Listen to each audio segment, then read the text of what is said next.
El día de hoy revisaremos el tema de estupor y coma.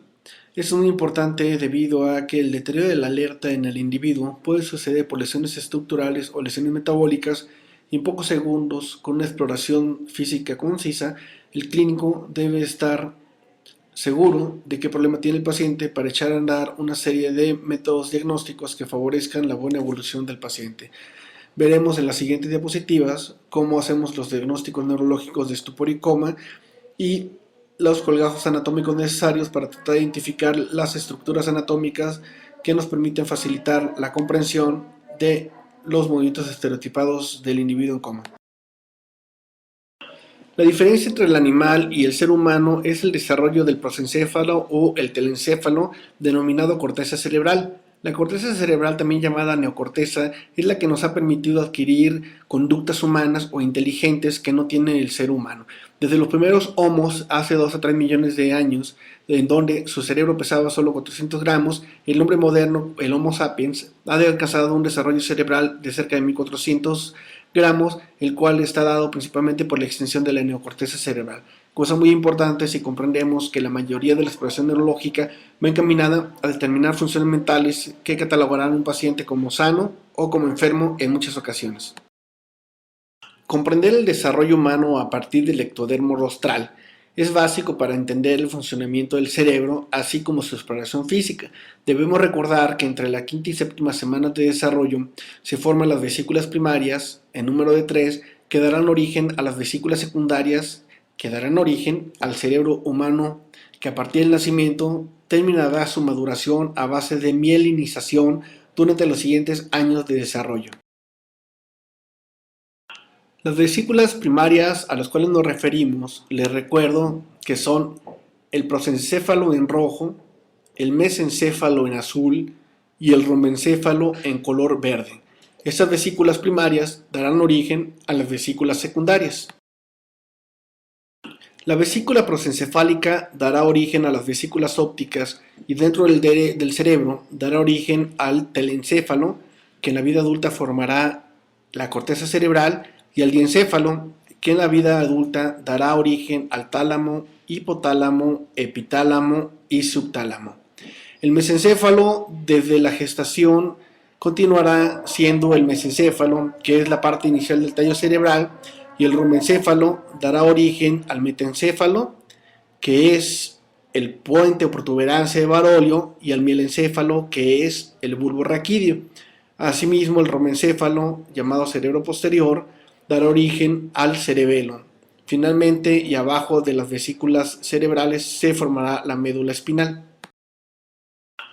Si ustedes observan el cerebro de otros animales, verán que conforme evolucionan los animales, tendrán un telencéfalo mayor y un diencéfalo menor. Así pues, en los peces, como los tiburones, el diencéfalo es muy grande y esto les permite tener una supervivencia y alimentación muy importante que los cataloga como predadores. En los anfibios, el diencéfalo será grande, pero ya tendrá una contraparte telencefálica importante. Y las aves y los mamíferos, si ustedes ven, tendrán un cerebro diencefálico importante, pero el cerebro telencefálico será mucho más grande, permitiendo ya la integración en sociedad.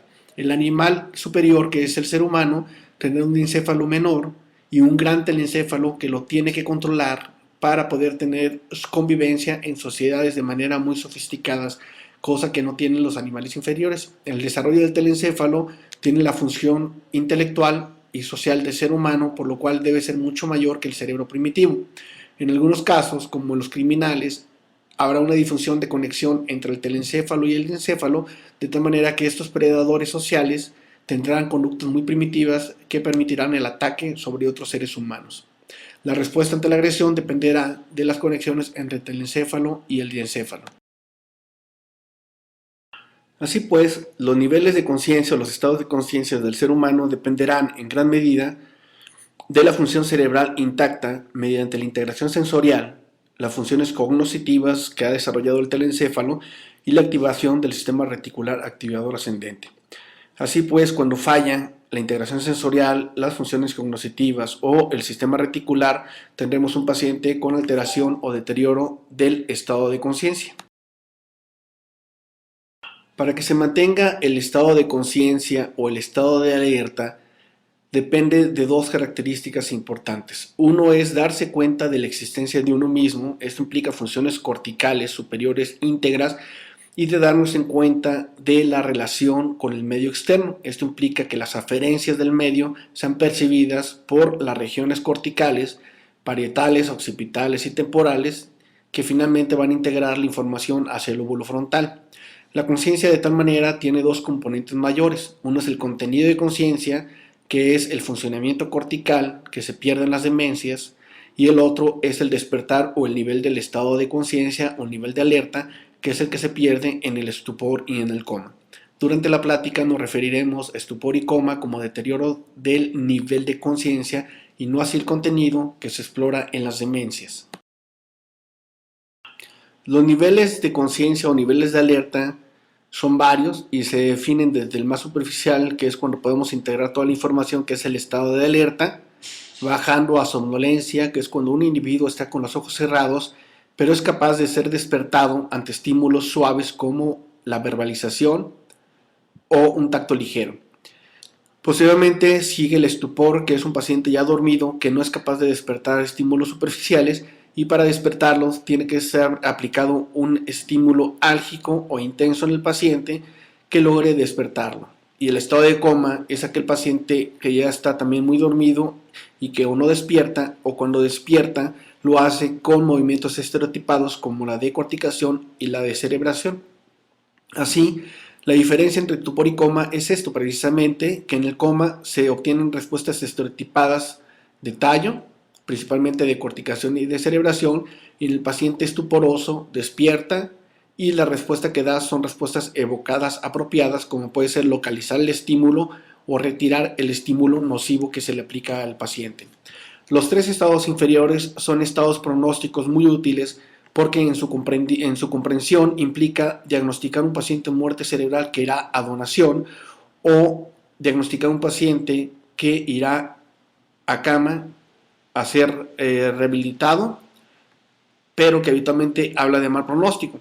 El estado vegetativo persistente es el paciente que queda en coma vigil, de tal manera que despertará, pero las respuestas que dará son simplemente de tallo porque la corteza quedará completamente destruida.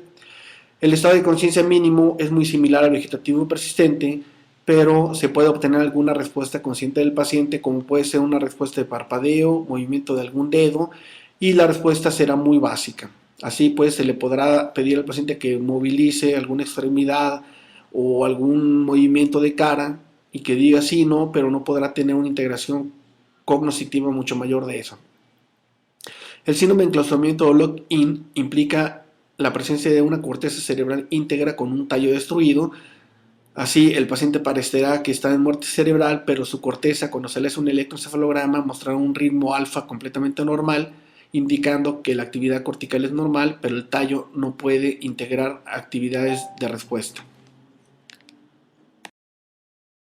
Para que se presente el nivel de conciencia adecuado de alerta, es preciso que funcione de manera normal el sistema reticular activador ascendente. Este sistema es muy amplio y nace desde la médula espinal hasta la corteza, pero la parte del sistema reticular involucrado en el despertar nace en la protuberancia anular.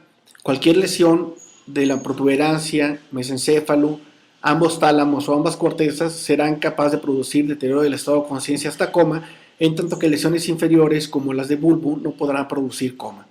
El sistema reticular activador ascendente es un sistema muy delgado que nace en la parte rostral de la sustancia gris periaqueductal que nace en la protuberancia, de tal manera que está íntimamente relacionado con el acueducto de Silvio y el cuarto ventrículo, ascienden de manera directa y rostral al acueducto de Silvio hasta que dejan el mesencéfalo y se bifurcan en dos sistemas. Uno izquierdo que va al tálamo izquierdo, uno derecho que va al tálamo derecho, y de ambos tálamos se dirige a ambas cortezas, izquierda y corteza derecha. Para que se produzca coma, tenemos que tener una lesión del fascículo en el puente, una lesión del fascículo en el mesencéfalo, o ya cuando hablamos de lesiones superiores, se tienen que afectar ambos tálamos para afectar ambas cortezas, o ambas cortezas para que se produzca coma. Si tenemos una sola lesión cortical, no producirá coma. La única manera de que una lesión cortical produzca coma es que se afecten ambas cortezas o que la lesión cortical de un lado comprima por herniación la corteza sana y desconecte ambos sistemas reticulares activadores ascendentes. Las siguientes imágenes muestran 5 gráficas en las cuales son capaces de producir estados de coma. En A se demuestra cómo la lesión bilateral de ambos hemisferios cerebrales es capaz de inducir coma, y el ejemplo más típico de estas lesiones es la intoxicación por monóxido de carbono o el paciente casi ahogado o el casi ahorcado. Este tipo de pacientes se necrosa completamente la corteza en ambos hemisferios, produciendo el paciente que quede en estado de coma o en estado vegetativo. También puede suceder cuando una tumoración hemisférica comprime el cerebro sano, induciendo hipoxia, de tal manera que quedarían afectados ambos hemisferios. Lesiones profundas más pequeñas pueden producir coma a nivel de tálamo, siempre y cuando se produzca una lesión bitalámica, tálamo izquierdo o tálamo derecho, y el ejemplo más típico es la oclusión del tope de la arteria basilar tras un embolismo cardíaco. En la lesión C, como vemos, ya hay una lesión que está afectando la parte superior del tallo, y esta es capaz de producir coma debido a que está afectándose la parte dorsal del mesencéfalo, principalmente la lesión que está pegada al acueducto de Silvio, porque allí es donde pasa el sistema reticular activador ascendente. Así que una lesión pequeña en el mesencéfalo, si afecta la parte periacueductal, es capaz de inducir coma. En la imagen D, una lesión de la parte media o media superior del puente es capaz de producir coma siempre y cuando de nuevo se afecte la parte periventricular del cuarto ventrículo que está rodeando el cuarto ventrículo, y esto inducirá coma. En la lesión E también se muestra un paciente de coma porque está afectado la parte del dorso del puente, que está afectando sin duda alguna la parte media y el tercio superior del puente, y está afectando la parte también de nuevo periacueductal, lo cual explica que el paciente tenga un estado de coma por afección del sistema reticular activador ascendente. Estas lesiones pudieran ser en tallo pequeñas, pero la condición para que produzcan coma es que sean de línea media y que estén afectando la parte periacueductal o periventricular del cuarto ventrículo. Por otro lado, en las gráficas que se muestran en esta diapositiva, el paciente no estaría en coma. En la gráfica A se muestra una extensa lesión de la protuberancia que aparentemente grande pudiera producir coma, pero si se fijan bien, el tercio medio y superior del puente está libre en su porción periventricular, de tal manera que nace ahí el sistema reticular y el paciente está despierto. Podrá tener cuadriplegia y el paciente quedará enclaustrado, pero el paciente quedaría despierto debido a que no está afectado el sistema reticular activador ascendente. Y en la imagen B se muestra clásicamente una lesión de bulbo que podría presentarse en el paciente casi ahorcado. Este paciente no está en coma porque el sistema reticular nace en la protuberancia, tercio medio superior, y sí estaría en cuadripléjico. Este par de lesiones, aunque parecen extensas de la protuberancia y del bulbo, no tendrían un paciente en coma. Tratar de aprender las causas que producen coma resulta imposible para el estudiante y en muchas ocasiones para el clínico con experiencia. De tal manera que es impráctico tratar de memorizar todo este tipo de patologías que pueden llegar a producir alteración en la esfera cognitiva y, más importante, alteración en el nivel de alerta. Por eso resulta más fácil comprender que el coma puede ser producido por lesiones estructurales, que significa lesiones supratentoriales, lesiones infratentoriales, o bien puede ser producida por lesiones metabólicas o difusas. Y finalmente, aunque no lo recomiendo, pudiera llegar a existir el coma psiquiátrico que viene descrito en los libros, aunque realmente en la práctica clínica no es conveniente diagnosticar comas secundarios de trastornos cognitivos. Cabe destacar que el estudiante deberá estar capacitado para diagnosticar o hacer una diferencia entre el coma estructural y el coma metabólico. Lo más importante, de tal manera, lo número uno que hay que hacer es diferenciar entre lesiones estructurales producidas por lesión cerebral directa o lesiones metabólicas y difusas producidas como consecuencia de trastornos en la homeostasis corporal. Por eso, y como empezamos la plática, es importante que el estudiante de medicina recuerde que el cerebro viene derivado de 5 vesículas: telencéfalo, diencéfalo, mesencéfalo, metencéfalo y mielencéfalo. Esto es importante porque cada nivel de coma o deterioro de la conciencia estará caracterizado por cierto patrón de exploración física. El telencéfalo tendrá una característica, el diencéfalo tendrá otra característica, el mesencéfalo otra característica, el metencéfalo o puente otra característica, y el bulbo o mielencéfalo otra característica, y esto nos podrá permitir graduar la gravedad del paciente en el caso de lesiones estructurales y hacer la diferencia en lesiones metabólicas. Para lograr hacer la diferencia entre un coma estructural por lesión o un coma metabólico, es importante que la exploración física coincida con el nivel de cada vesícula. Así, las exploraciones físicas que realizamos van encaminados a determinar si la conciencia, la respiración, los movimientos oculares, las pupilas y la actividad de respuesta motora coinciden todos con un nivel de vesícula. En este caso hablaremos de un coma estructural. Si por otro lado los cinco apartados de la valoración neurológica no coinciden o son discrepantes y apuntan a varias vesículas, ese caso se considera como un coma de alteración metabólica. De tal manera que la mnemotecnia CRO-PUM nos ayuda a identificar si el paciente tiene coma estructural o coma metabólico. La C de conciencia, la R de respiración, la O de movimientos oculares, la PU de pupilas y la M de actividad motora. El patrón respiratorio nos permite identificar varias zonas de lesión cerebral, aunque a veces es difícil establecer entre una respiración metabólica como una respiración de Kussmaul o una respiración central como una respiración de Cheyne-Stokes o hiperpnea. Cuando tenemos habitualmente un daño biencefálico, que ambas cortezas están lastimadas pero con integridad de las estructuras profundas, el patrón respiratorio llega a ser un patrón relativamente normal. No es hasta cuando se empieza a afectar partes profundas del cerebro, como el encéfalo, cuando empiezan a aparecer las respiraciones automáticas, como es en primer lugar y por destrucción del encéfalo, la respiración de Cheyne-Stokes. Cuando este daño se extiende y afecta a la parte alta o media del mesencéfalo, la respiración que aparece es una respiración rápida, acelerada, que se denomina hiperpnea neurógena central, y cuando se afecta todo el mesencéfalo y empieza a haber daño pontino, la respuesta respiratoria que aparece es una respiración apnéusica, donde la inspiración del paciente se mantendrá por varios segundos, haciendo una pausa de expiración también prolongada y vuelve a inspirar.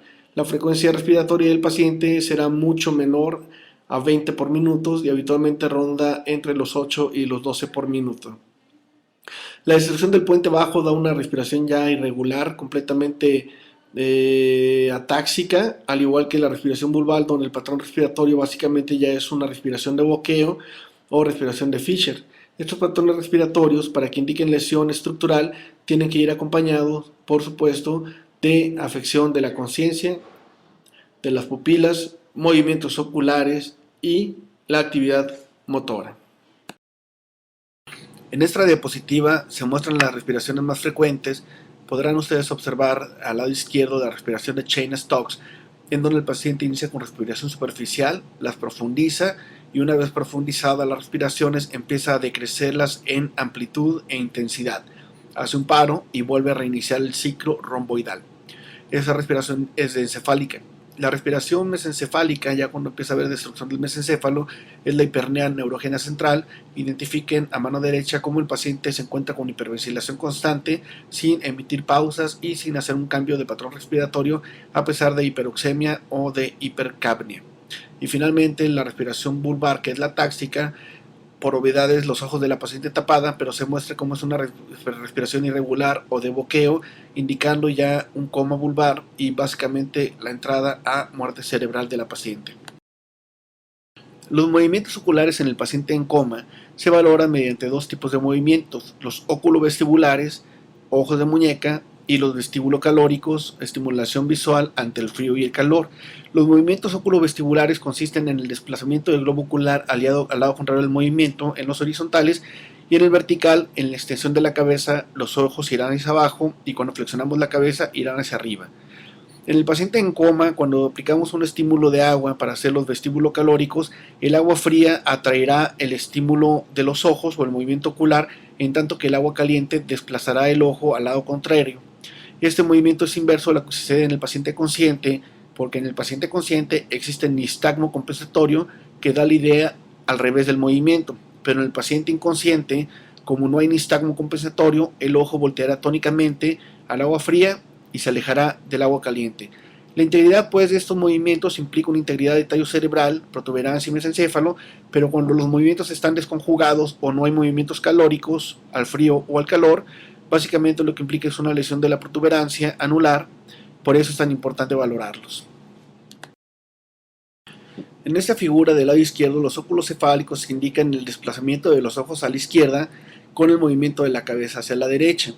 En la figura A son normales y en la B indica una lesión ya a nivel del puente de manera unilateral, y en la C, obviamente cuando no hay movimiento de los ojos, implica una lesión total de la protuberancia o puente. La aplicación del agua fría da el mismo resultado. La aplicación de agua fría desvía los ojos hacia la izquierda, como la imagen de arriba. En la lesión unilateral de la protuberancia se va un ojo el estimulado, pero el otro se queda fijo, y cuando hay daño severo de la protuberancia, al estímulo frío no hay movimiento y obviamente al calor tampoco hay movimiento. El encargado de hacer el movimiento conjugado de los ojos es el fascículo longitudinal medial, el cual se indica en color rojo. La función del fascículo longitudinal medial, que son dos, uno izquierdo y uno derecho, pero que ascienden por la línea media, es conectar el sexto nervio a nivel de la protuberancia con el tercer nervio a nivel del mesencéfalo.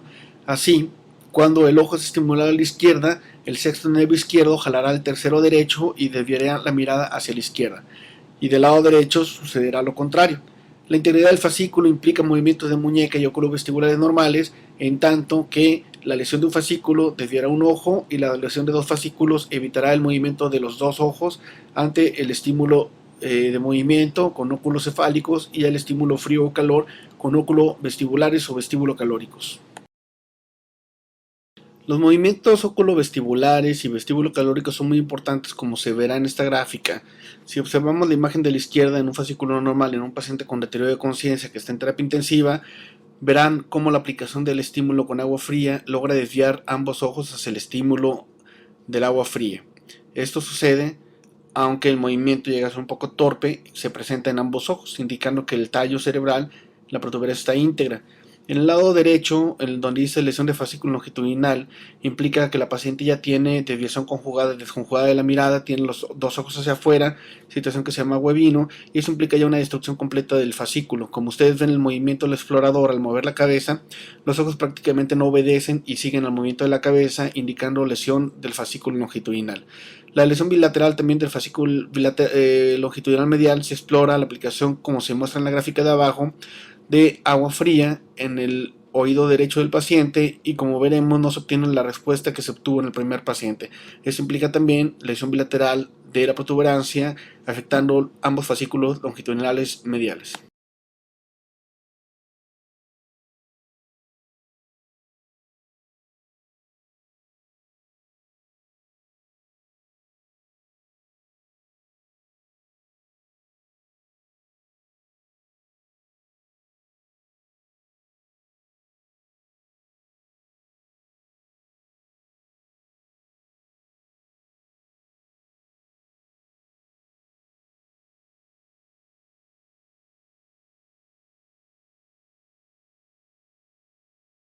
Después de valorar los movimientos oculocefálicos, valoramos las pupilas.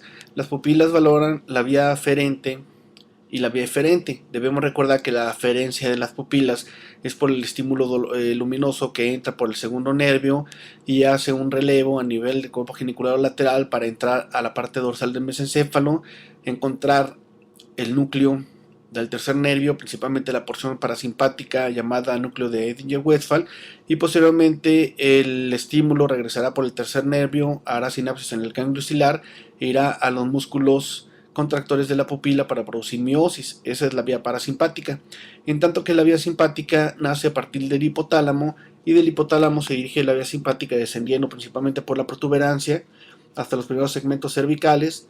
En los segmentos cervicales lo que encontraremos es que harán sinapsis a nivel de los ganglios cervicales, principalmente los superiores, y de ahí tomarán el camino de la arteria carótida interna, entrelazándola para posteriormente a través de la arteria oftálmica dejar la estructura craneal y dirigirse directamente por los nervios ciliares hacia los músculos que dilatan la pupila, y de esta manera se produzca la midriasis. Estos movimientos tienen que estar íntegros para que el paciente tenga una función del tallo normal, de tal manera que si los movimientos pupilares son normales en contracción miosis o relajación midriasis, implica una integridad de las estructuras arriba del mesencéfalo. Cuando se presenta miosis, habitualmente ya implica una destrucción del mesencéfalo, obviamente de los núcleos de Dinger-Westphal, y lo que sucede es que aumenta el tono simpático y esto hace que se presente. Se muestran las pupilas cuando la corteza está afectada, básicamente son normales, afección del diencéfalo, son pupilas pequeñas, reactivas, pero no son en punta de alfiler. Y cuando empieza a afectarse el mesencéfalo se presentan las pupilas ya dilatadas de 3, 4 a 4.5 milímetros, muy hiporreactivas, fenómeno de Ipus, o si no la pupila típica del síndrome de Weber o la pupila uncal, en donde los desplazamientos de masa supratentorial, como los hematomas, comprimirán el tercer nervio de un lado, dilatarán una pupila y nos indicará que el paciente está entrando en algo que se llama deterioro rostrocaudal, que es la disminución de conciencia de acuerdo a los niveles de coma, telencefálico, diencefálico, mesencefálico, pontino y vulvar. Cuando la lesión ha llegado a puente que se destruye ya la vía simpática, las pupilas pontinas típicas son en punta de alfiler, de tal manera que medirán 1 milímetro o menos y será muy difícil obtener una respuesta de esta. Abajo de la protuberancia, como se indica, básicamente la afección vulvar implica las pupilas dilatadas mayor de 4 a 5 milímetros, arreflécticas o irregulares que indican que el paciente ya no tiene actividad cerebral consciente. La actividad motora sin duda es muy interesante comprenderla y es muy interesante reconocer que los movimientos estereotipados se presentan por lesiones estructurales típicas del cerebro. Así, cuando un paciente tiene una lesión hemisférica unilateral o diencefálica unilateral, el paciente estará dormido pero obtendrá la capacidad de obedecer órdenes si logra despertar, o de localizar el estímulo o de retirar el estímulo, que se consideran todavía respuestas conscientes. Si al paciente le aplico el dolor, el paciente o me quita la mano o me da un golpe. Eso es lo que hace el paciente que está inconsciente con lesión alta. Cuando el paciente ya empieza a tener una lesión de manera bilateral en la corteza o a nivel diencefálico bilateral, lo que sucede es que el núcleo que toma el control del movimiento es el núcleo rojo del mesencéfalo, y jerárquicamente el núcleo rojo fue enseñado a hacer movimientos de flexión. Así que cuando queda deprivado de la corteza el encéfalo y es estimulado el paciente, el núcleo rojo, que percibe la orden de movimiento por defensa, como solo sabe flexionar, hará un movimiento de decorticación. Una vez destruido el mesencéfalo con el núcleo rojo, quien toma el control siguiente es el núcleo vestibular, que está en unión ponto-vulvar. Así que cuando el paciente es estimulado con el dolor, como la corteza no recibe la información, el diencéfalo no recibe el dolor y el mesencéfalo no recibe el dolor, el núcleo vestibular toma la orden, y como lo único que fue enseñado a hacer fue extender, el paciente realizará un dato de descerebración. Si el paciente tiene un daño cortical, diencefálico, mesencefálico y protuberancial o pontino, el bulbo no tendrá ninguna actividad y el paciente prácticamente estará en la antesala de la muerte cerebral.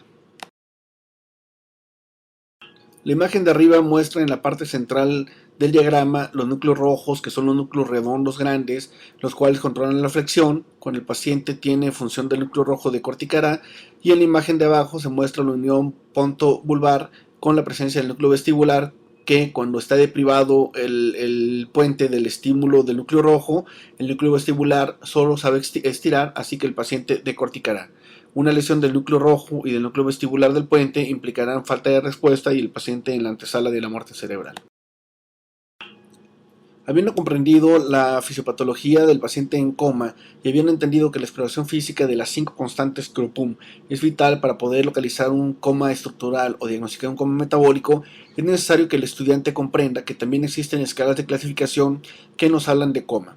La escala de coma de Glasgow por mucho es la más utilizada y es muy buena para coma estructural supratentorial, de tal manera que cuando haya una lesión supratentorial que nos indique que el paciente tiene un deterioro de conciencia, el hablar en la escala de Glasgow, el médico entenderá de manera inmediata qué tan grave está el paciente.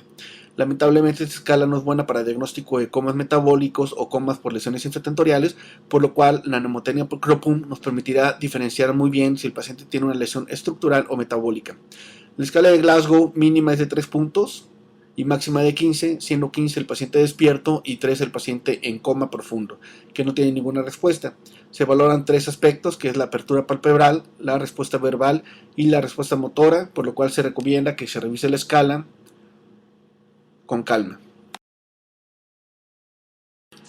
Esta escala es la llamada escala pronóstica de Glasgow o resultados de Glasgow, y el clínico no debe confundir la escala de coma de Glasgow, que es la que nos diagnostica, y a la escala de resultados o pronóstica, porque la escala de resultados o pronóstica simplemente nos dice el estado secuelar del paciente cuando sale de coma o si sale en buen pronóstico. Así, la escala de resultados de Glasgow, 1 será el paciente muerto y 5 el que tiene buena recuperación y prácticamente va a casa asintomático. Los grados intermedios se definen como el 2, estado vegetativo persistente, 3, discapacidad severa y 4, discapacidad moderada. El resumen de la plática se ve en esta gráfica, en donde les recuerdo que existen niveles de coma telencefálico o hemisférico, diencefálico o talámico o hipotalámico, mesencefálico, protuberancial o metencefálico y mielencefálico o vulvar. Las 5 características que revisamos son el nivel de alerta, la respiración, movimientos oculares, pupilas y actividad motora. Esto se llama CROPUM. Cuando un paciente tiene las 5 características en una misma vesícula, el coma debe ser estructural. Y cuando el paciente tiene las 5 características disparadas en varios niveles y no es congruente, implica que el paciente tiene coma metabólico. Así, un paciente que tiene un coma pontino, pues estará en coma profundo, con una respiración apnéusica, estarán afectados los movimientos oculovestibulares y calóricos, las pupilas estarán en punta de alfiler y estará descerebrando o ya sin actividad motora. En cambio, un paciente metabólico estará en coma profundo, con una respiración de Cheyne-Stokes, podrá tener pupilas normales, movimientos oculares normales y posiblemente localizará, reiterará el estímulo o a lo mucho decorticará. Eso implica un paciente con coma metabólico. Finalmente, la siguiente diapositiva es la referencia bibliográfica. Recomendamos mucho, obviamente, el libro de Estupor y Coma de Plum-Posner, y les agradecemos su paciencia y nos vemos para la siguiente plática. Gracias. Las referencias muy importantes para revisar es el libro de Braces, en primer lugar, y en segundo lugar es el libro de Posner o de Plum-Posner de diagnóstico del paciente con coma. Les dejo mi correo electrónico por lo que se ofrezca, luismurillo@ipao.com.mx. Gracias por todo.